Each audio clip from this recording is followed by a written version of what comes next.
The following trailer is rated H for honest.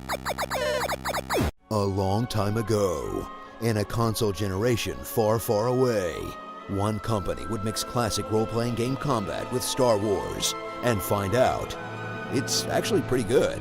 Knights of the Old Republic. Return to the fantasy future past you know and love, or at least pretend to love so you aren't a cultural outcast, and journey back to an era long before the movies took place, where everything is actually pretty much the same as the movies, minus the stormtroopers, as you discover the hidden Jedi powers and take the fight to the Empire by vanquishing the Sith and shutting down their planet-sized doomsday device, a plot that you should be pretty damn familiar with by now.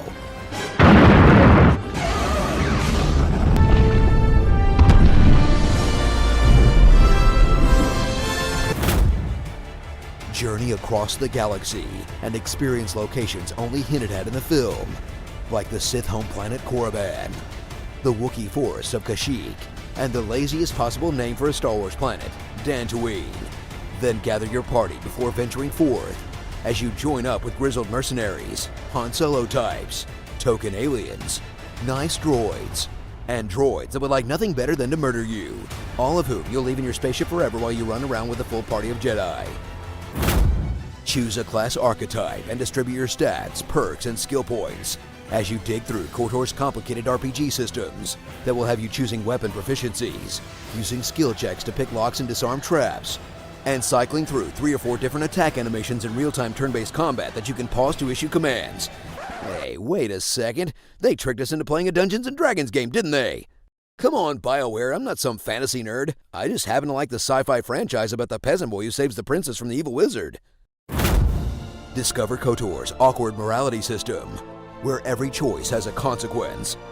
But since your choices affect the strength of your powers, you'll abandon character building entirely to max out your stats, as you treat everyone in the galaxy with either incredible compassion, or just act like a huge dick all the time because all the cool powers are on the dark side.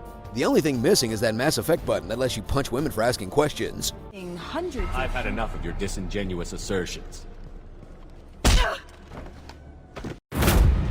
Once you've explored the galaxy in the first game, do it all over again in the sequel, which is pretty much the first game with better writing, and follow along as BioWare struggles to add a moral gray area to a universe with the most obvious good and bad guys ever.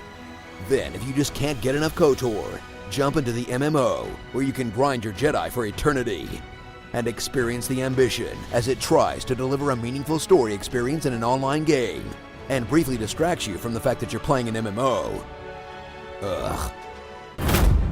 So experience the game that inspired a generation of clunky, ambitious RPGs, and dip your toes into the massive ocean that is the Star Wars extended universe. Because other than Rogue One, this is as deep in as you can get without spontaneously growing a neckbeard.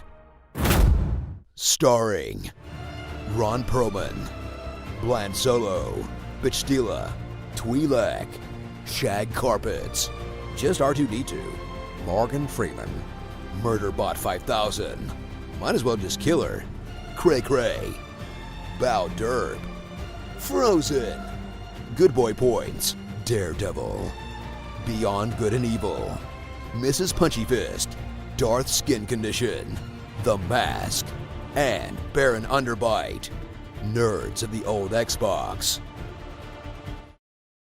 Hey, BioWare, I mean, it's pretty cool that you put Ithorians in the game and all, but maybe next time don't make them sound like a bunch of jammed garbage disposals.